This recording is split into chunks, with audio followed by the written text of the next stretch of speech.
Face massage, boot collar.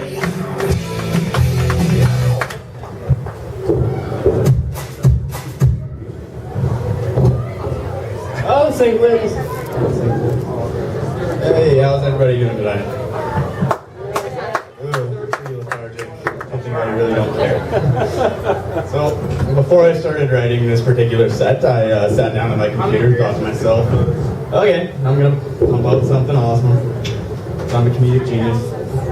So, I sat down and started writing, and I cracked my fingers kind of like this, because I'm gonna pump out something awesome, and 5 minutes later, biggest goal of my life. So, that was kind of sweet. If I could play God for just a couple seconds, I wouldn't do anything stupid like make myself rich or powerful or really smart. I would give my 12-year-old self one of the loads I'm pulling now just for one year off, just to see all on his face. Oh my God! He'd be so confused after too because he wouldn't be pulling anything. He'd go back to no more loads.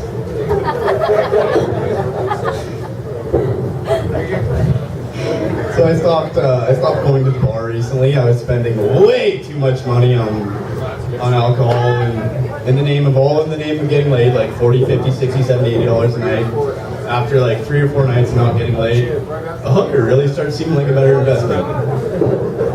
That might just be for me because I think I might be a sex addict. That's not even a joke. I've slept with over 43 girls and I am terribly lonely. Okay. Yeah, where was I? So I thought it'd be sweet if chicks started giving out statistics. You go up to them, before you buy them a drink, you're like, okay, give me the odds. Okay, there's a 60% chance I'm still gonna walk away after you buy me that drink. And about a 40% chance that you're getting your penis touched. I like those odds. Sometimes. Right? It's a real roll of the dice going out, you know?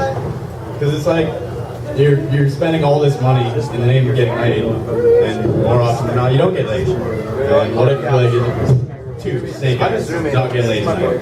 Or am I? Oh no, nothing like that. Because the 2 is always on the table, right? You can fuck down. What's going on at this table? You know what I mean?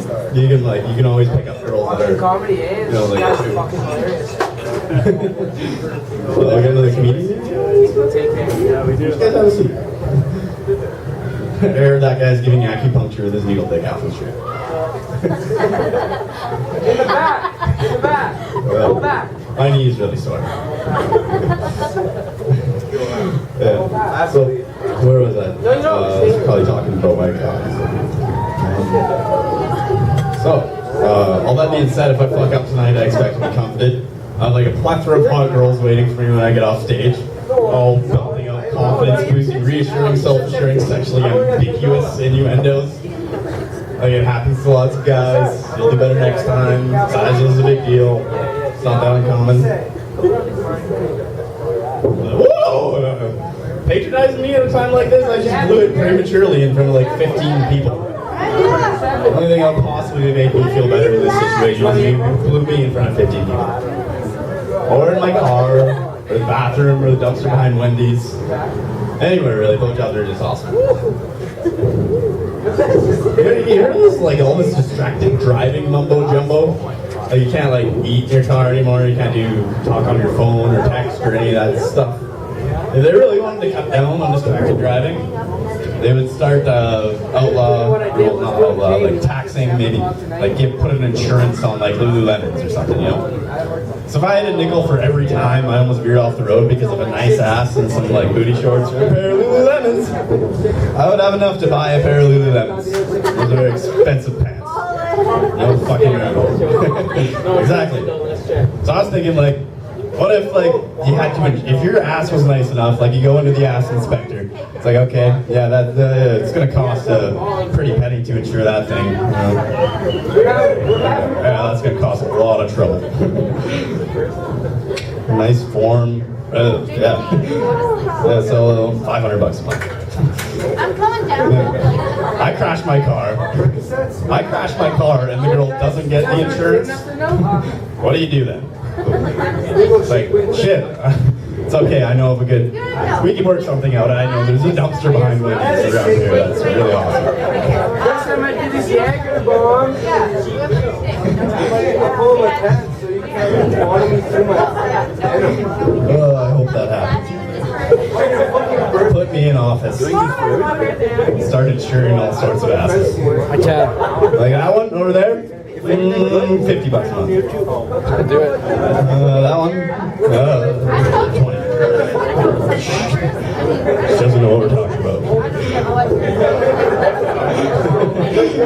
Keep it on the DL. Oh, that's terrible. So I was at work the other day. I was walking around trying to think about getting 9/11 jokes the next time 9/11 rolled around. Too soon? It's been like a couple minutes. We should still talk about that ass over there. Is that what you were getting at? There's $47 you gotta have one. Yeah, I did tell it last time. Okay. It was funny. No one else laughed. Okay, you're ruining the joke. Just be careful or I'm coming at you. Oh my god, they're being so loud. You're hilarious, bro. Thanks, man. We notice you. If you ever want to survive a horror movie, strip butt down naked and start running around screaming. No self-respecting horror movie would have a scene with a balding, naked 20-year-old with a small dick running around. Keep it up. It's like my stand-up's my dick.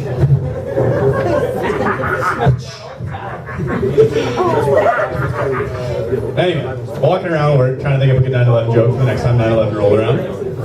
And I finally came up with like a good joke, good setup, good punchline. I walked around trying to tell a couple people. And for the life of me, I kept fucking up the punchline, right? I just couldn't get it right. Finally, I go to my friend at the end of the day. I'm all depressed and shit. I'm like, hey man, I got this really stellar 9/11 joke. I just keep messing up the punchline. I was like, oh, you keep crashing and burning, eh? So yeah, that only happened twice. But that's not, I got more views on politics, is what I call them. I call politics. Do you ever notice how the penis is pretty much just a figurehead from the ages of 0 to puberty?